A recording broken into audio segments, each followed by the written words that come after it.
Okay, last class we have discussed the um, array.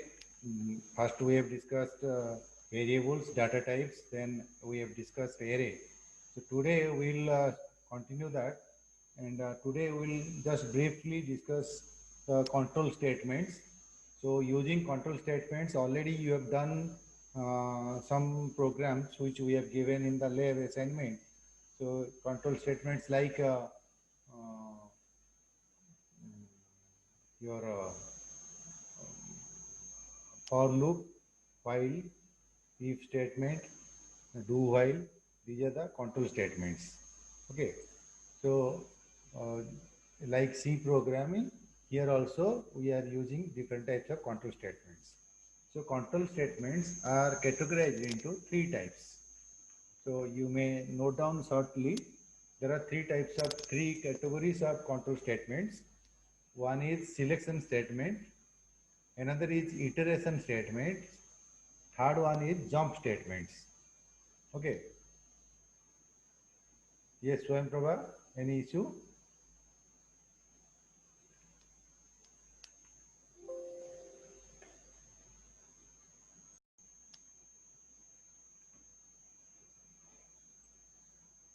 Selection statements, iteration statements, and jump statements. So here the selection statements means these are the selection statements: if else, if switch statement. All these things we have you already in C programming language also. Okay, so I don't think we will discuss it again. Same syntax, same thing like C programming. Okay, so these are the selection statements because once if the condition is true, then it will execute the statements. Otherwise, else part is if else part is there, then also it will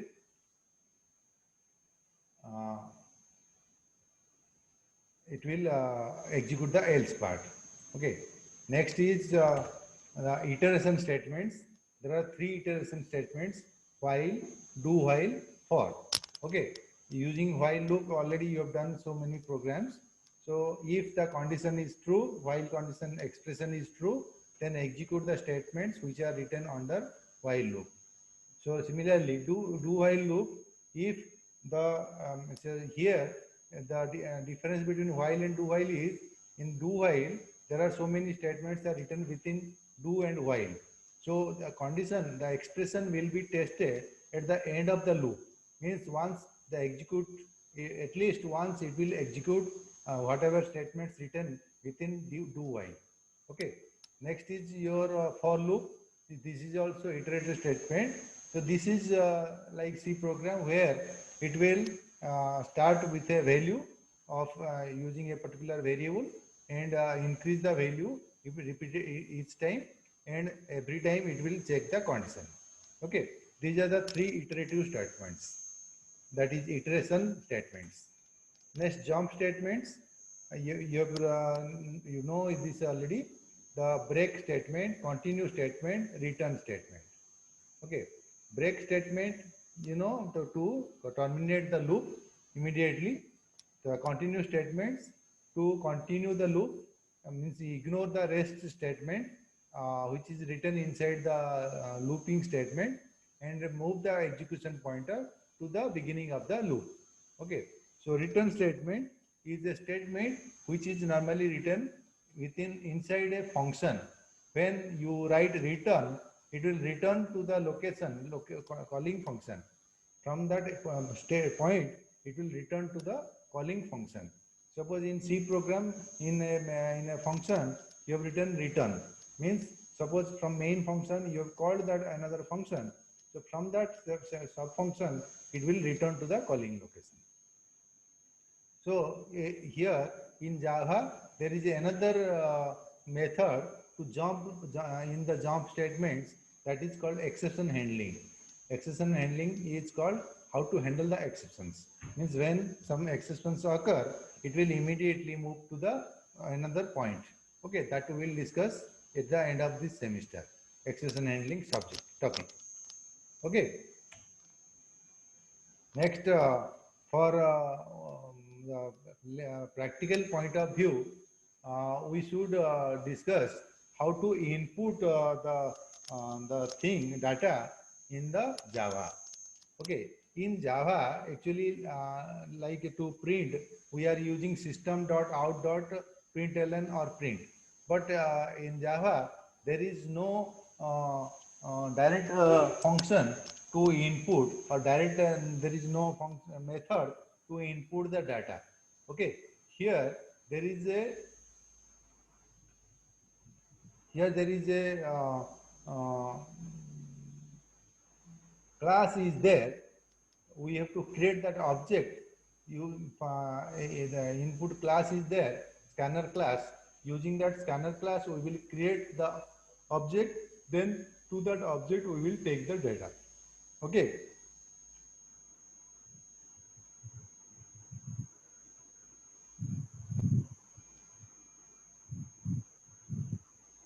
Yes. Any problem?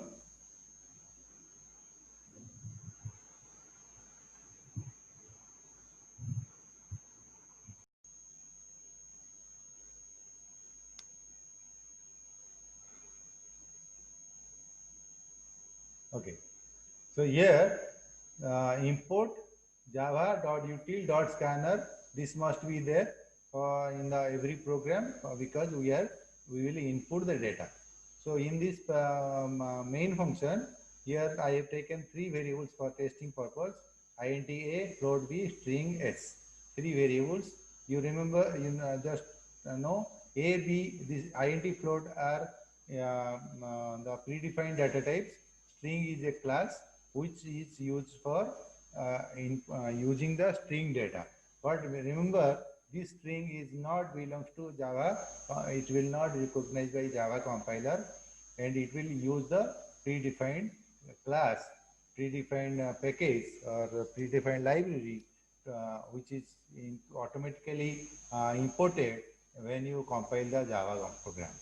Okay, so a string is a class, S is the object, S we can store a string. Next, remember this line also, scanner, suppose in, scanner in equal to new scanner system.in. You know why we will use new? Can anybody say why you will use new? New is a keyword. Yes, I know it is, but why you will use? Why you will use new keyword? Malloc function, all of you used. Malloc function is used to allocate the memory space in C program. Okay, for pointers normally you have used. So here there is no pointer, but here you can use a new operator for reserving the space for any data type or array. Okay, now here in this program, this scanner is the class name used for this scanner will be used for creating one input scanner ident object. Okay, scanner dot space in. So in place of in you can use anything. Okay, in place of in you can use anything, any word, unreserved word. Okay, equal to new scanner. This is again we are creating the object class name within parenthesis system.in. So all of you remember this one. This statement you will use in your program for when you need to input data in your program. Only once this line is required for because we will take the inputs. So when we will input, we will use this object at the time of input. Okay. So here this message come, enter a string message will screen, show on the screen. Then s is a string variable equal to in dot next line. So you remember next line is a method, is a function, is a member function of scanner class. That is, we will use in dot next line, means one string will take and that will be stored in S. Okay, So then here we are going to print it. Okay. Similarly, don't write this thing. I will show you the program. At the time you can write, you can note down. Okay. Now you see here again I have created. See here in the program A, B, S. Three variables are there. Okay. A is integer, B is float, S is string. So for S we have taken the data and printed on the screen here. Okay. Now another example is here in dot next int. Just see the difference here. Next line is written, next line for input is string, one line string. So L is uppercase. Okay, so here in dot next int, I is uppercase. So here it will take one integer and assign to A. So that A will be printed here. Your entered integer is A. So similarly here again for float type data we have taken example b equal to in dot next float parenthesis start end system dot out dot println. It will be printed the b value. Okay. So all of you understood this thing? Okay. Now let us see a program using that thing. Just see this program. Can you see this program?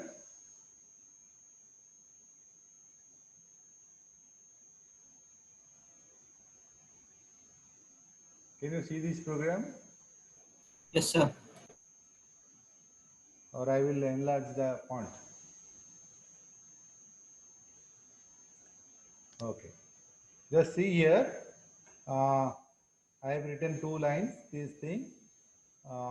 The class name is input test. Also, I have given the program name input test. Okay.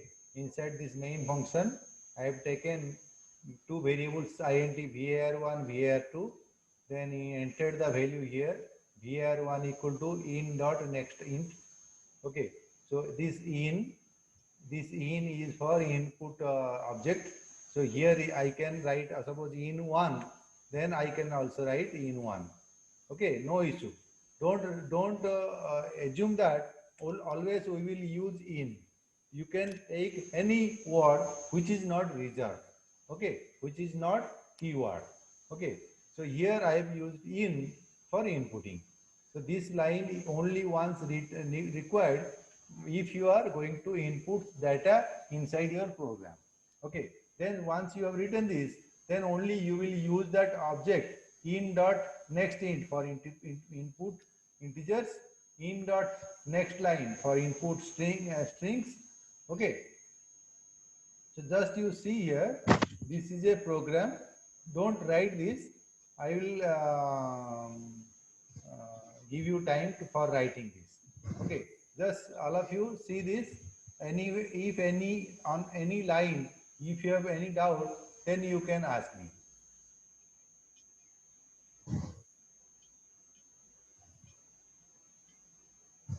Any doubt?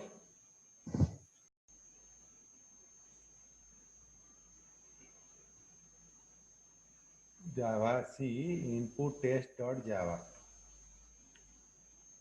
Okay, no error. Now I will run this.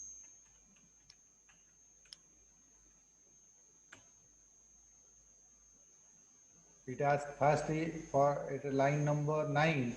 The message is enter an integer. Messages come. Okay. Now can anybody say why this cursor is here not came to next line?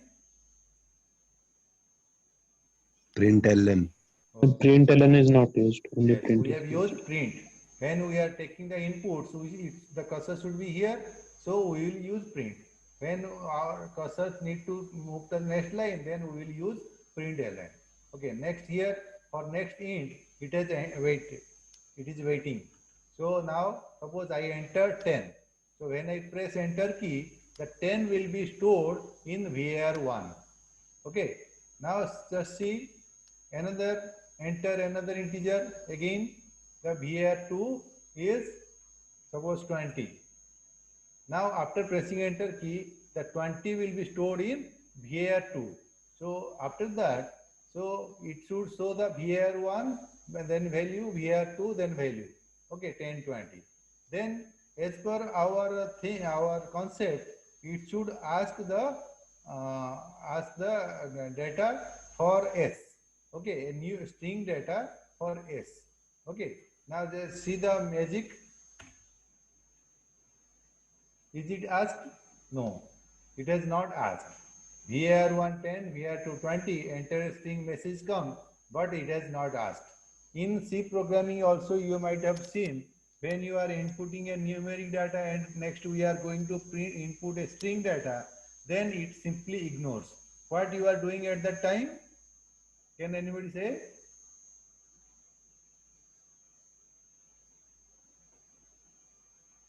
What you are doing in C programming?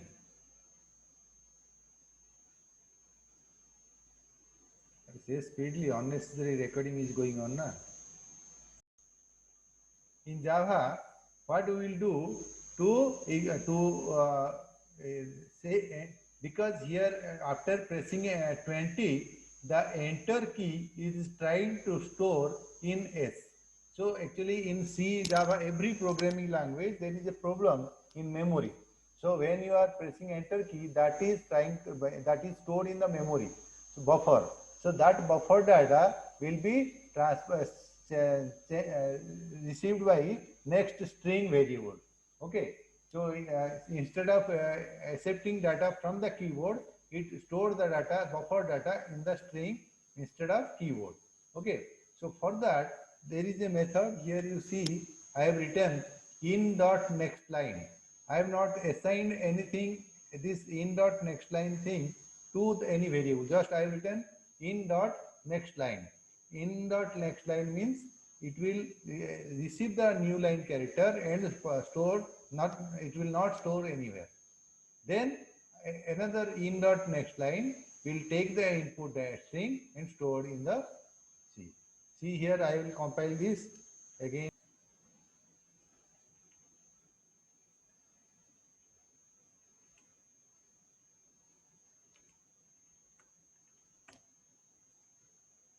Okay, now because I have not saved that program, that's why it was not taking the data.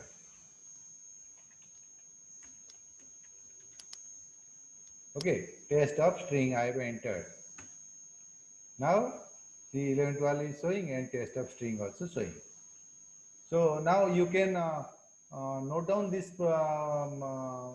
program for your reference.